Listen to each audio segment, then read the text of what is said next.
Kebor Multimedia Production. Kebor ibsa karaa dhugaa barsiisuudha kaayyoon ittis gad fagaatee ijaarame hayyuun hawwii fedhii uummataa kuukawaasaaf laalu hundeen isaa jabaa qilleensi hin faalu. Mul'ata dhaloota hin ukkaamsu shirrii daandii sobaa saqnaaf karaa sirrii dhaloota ceesisuuf taane hambaa seenaa kaayaaf kaayoo guddaan fuulduratti deemna. Baay'atus hammeenyi ulfaatus qormaanni abdii hin kutannu dheeratus zamanni abdiin mana baane bakka guddaa ga'u tabba hawwii isaa argu malee hin taa'u. Deemsi kee fuulduratti hin deebi'u duuba jabaadhu hojjedhu dhalootaadhaaf hambaa fuula milkaa'inaas keessa keetiin margee barsiisaa waa hundaa kee borsuma argee. Kebor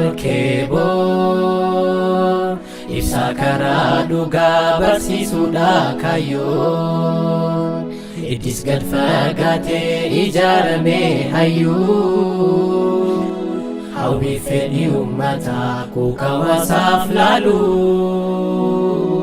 hundeen isaa jabaa qilleensi hin faalu. Jabaadhu Kebor situ dungoo keenya daandii nuuf saaqteerraa galma keenyaan geenya yoomuu arguun fedhu hammeenya kee ani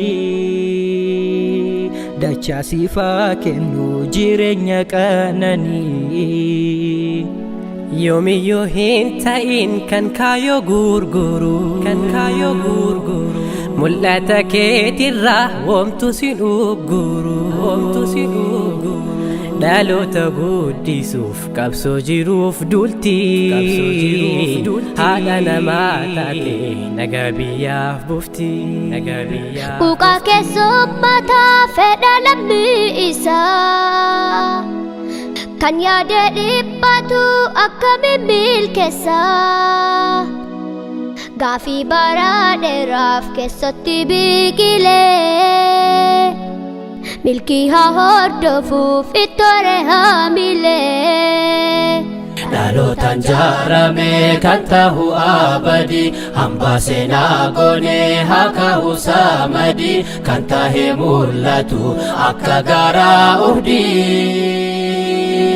Akkamiin usnee teenyaa gadi amana baadhannee nu eega dallundi.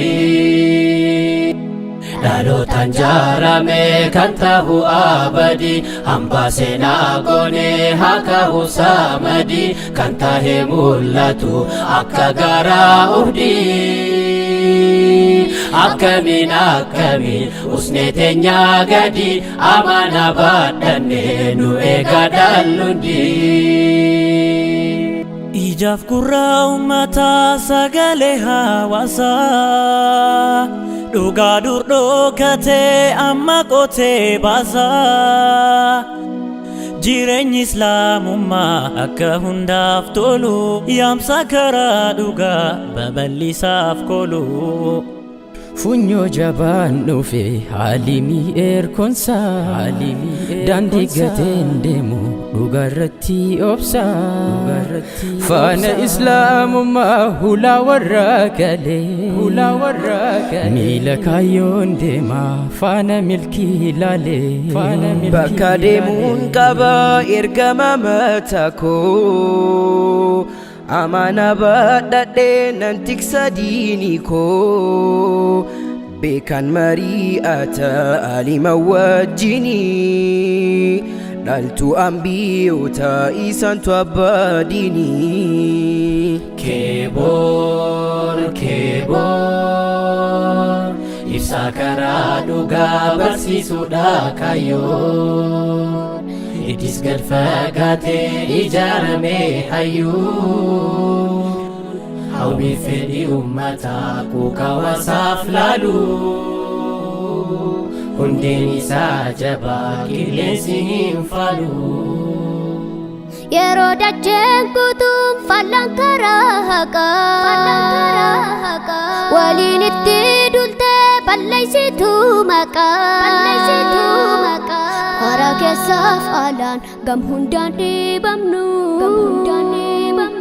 wal utubaa deemna yookaan tabbaan baanu. Ana si furmaata rakkoo kan kee raabsu. Keessi kee osoo jibbu maaliif si ukkaamsu.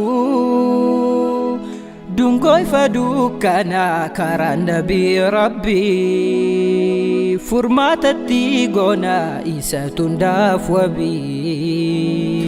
Dhaloota guddisuuf qabsoo jiruuf dultii. Haadha namaa taate nagaa biyyaaf buuftii. Diin Islaam beeksise dacheef calanqise seenaa isaa bareeda addunyaaf kan ibse. Diin Islaam beeksise dacheef calanqise seenaa isaa bareeda addunyaaf kan ibse.